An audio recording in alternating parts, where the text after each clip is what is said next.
భగవద్గీత శ్లోకాలు ఏంటంటే, శ్లోకాలు ఇప్పుడు మనం పారాయణం చేస్తున్నాం కదా, పారాయణం చేస్తుంటే దీని అర్థం ఏంటంటే, ఇందులో ఉండే అర్థం మనకు తెలియాలి. ఇందులో ఉండే అర్థం మనకు తెలియాలా. అప్పుడు మనం ఇప్పుడు విచారణ చేసుకుంటాం కదా, విచారణ చేస్తే ఆ విచారణ వల్ల ఇప్పుడు ఈ శ్లోకానికి అర్థమా ఇట్లనా ఎట్లా తెలుస్తుంది కదా మనకి. అట్లా శ్లోకం చదువుతాంటే ఓహో ఇప్పుడు ఈ ప్రకారంగా నేను ఉండాలన్నమాట,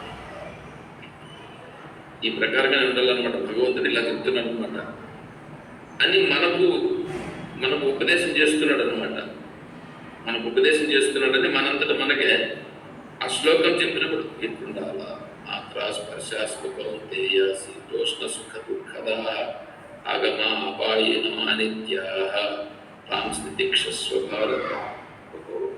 మాత్రలో ఇంద్రియాలు, స్పర్శాస్తు ఇంద్రియాలు విషయాలతో సంబంధపడుతున్నాయి, ఇంద్రియాలు విషయాలతో సంబంధపడుతున్నాయి కాబట్టి దానివల్ల శీతము, ఉష్ణము, సుఖము, దుఃఖము ఇవన్నీ కలుగుతున్నాయి. అవి ఆగమ అపాయన, అవి వస్తూ ఉంటాయి పోతూ ఉంటాయి. అవి అనిత్య, నిత్యమైనవి కాదు. కాబట్టి ఏం చేయాలి, వాటిని చూసుకొని దీక్ష కలుగు. అయితే ఇప్పుడు నేను ఇక్కడ ఉండాలన్నమాట అని భగవంతుడు నాకు చెప్తున్నాడని మనకు భావించుట సాధకుడు నేను ఇట్లుండాలా, నేను ఇట్లుండాలా, భగవంతుడు ఇలా చెప్పినాడు నేను ఇలా ఉంటున్నా. అది తర్వాత స్థాయి అంటే ఇది ఇంతే. ఈ ఇంద్రియాలకి ఈ విషయాలకు సంబంధపడితే ఈ ప్రపంచం ఉంది. ఇంద్రియాలు కళ్ళు తెరిస్తే కళ్ళకు దీనికి కనిపిస్తుంది కాబట్టి ప్రపంచం ఉంది. కళ్ళకి ఈ ప్రపంచానికి సంబంధం, నాకేం సంబంధం కాబట్టి ఇంద్రియాలు ప్రపంచాన్ని చూసుకుంటాం. ఇట్లా అర్థం తీసుకొని దాన్ని అలా ఉండాలి. అంటే వాళ్ళ స్థాయిని బట్టి వస్తుంది.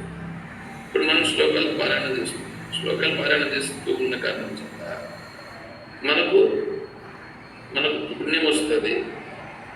అయితే ఒకటి ఉంది ఇక్కడ, ఏ ఉద్దేశ్యంతో నువ్వు శ్లోకాలను పారాయణ చేస్తావు, ఏ ఉద్దేశంతో శ్లోకాలను పారాయణ చేస్తావు. ఇప్పుడు అమ్మా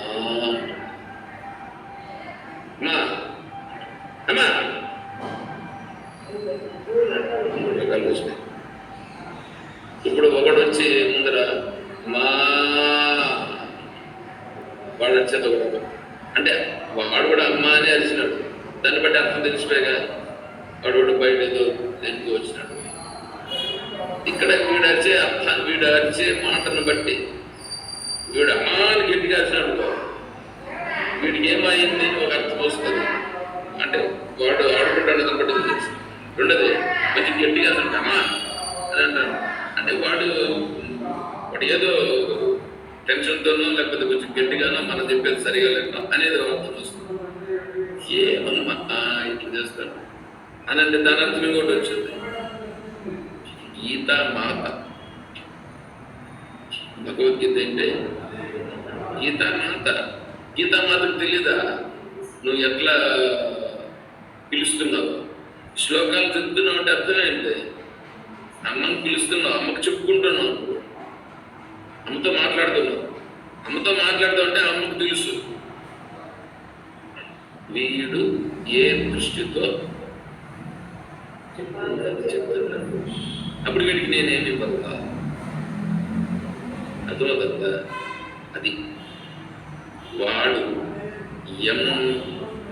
ఏ యథామా ప్రపద్యంతే తాను తథైవ భజామి. ఎవడెవడు ఏ దానిని కోరుకుంటే దానిని నేను వాడు ఏం కోరుకుంటున్నాడు, ఏ భావనతో కోరుకుంటూ వచ్చినాడో దాన్ని నేను ఇస్తాను. కాబట్టి మన ఉద్దేశాన్ని బట్టి మనం వస్తాం. నా సతో విద్యతే భావో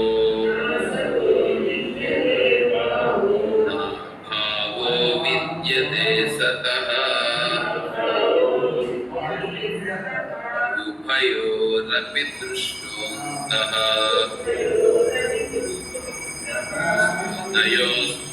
నయోస్మత్వదర్శిభిః